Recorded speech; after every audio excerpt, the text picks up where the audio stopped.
Hi everyone, we're going to find the missing terms of each arithmetic sequence, also known as arithmetic mean. And we're doing these two problems. So for the first one, what we're doing is we're using this formula here, and we're going to actually have to find the common difference so we can fill in the two slots there.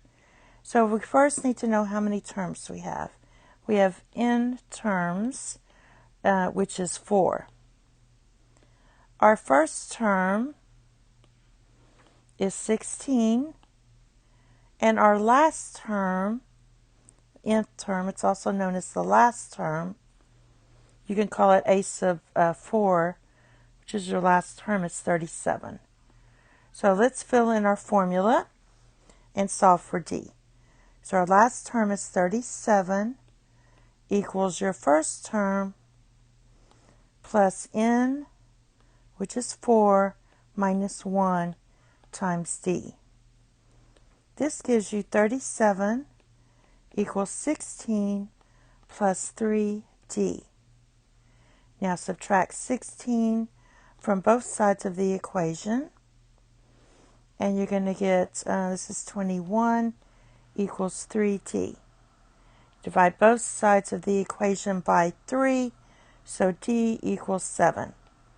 Now once you have that, you can fill this in, because your common difference just means you keep adding 7.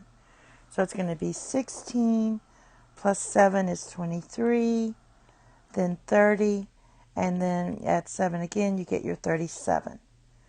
All right? The reason it's called arithmetic mean is we can take two numbers and take the average of them and get this middle number. So for example, if I take 16 plus 30, divide it by 2, that's going to give me 46 divided by 2 equals 23. We could do the same thing here. So that's that on that one. So let's look at the next one. So for the next one, we have it little off kilter here. We don't have a first term. So what we're going to do is pretend that we only have 5 terms. Then we can just add the common difference later. So if we only have 5 terms, then our n equals 5.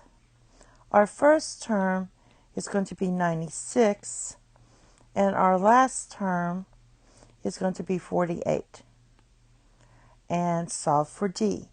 So you get 48 equals 96 plus 5 minus 1 times d. Subtract 96 from both sides of the equation, and that's going to give you negative 48 equals 4d, and divide both sides of the equation by 4, and you're going to get d equals negative 12. I just go in it like this. All right, now that we know that's your common difference, we'll start with 96, and we're just going to keep subtracting 12. So it's going to be 84, subtract 12, 72, subtract 12, you get 60, subtract 12, you get 48. We still have this one that's missing. So instead of subtracting 12, you add 12, and that's going to give you 108. Because we want the common difference constantly, because this is linear, to be always negative 12, and so on. And that's it. Thank you. Have a nice day. Bye-bye.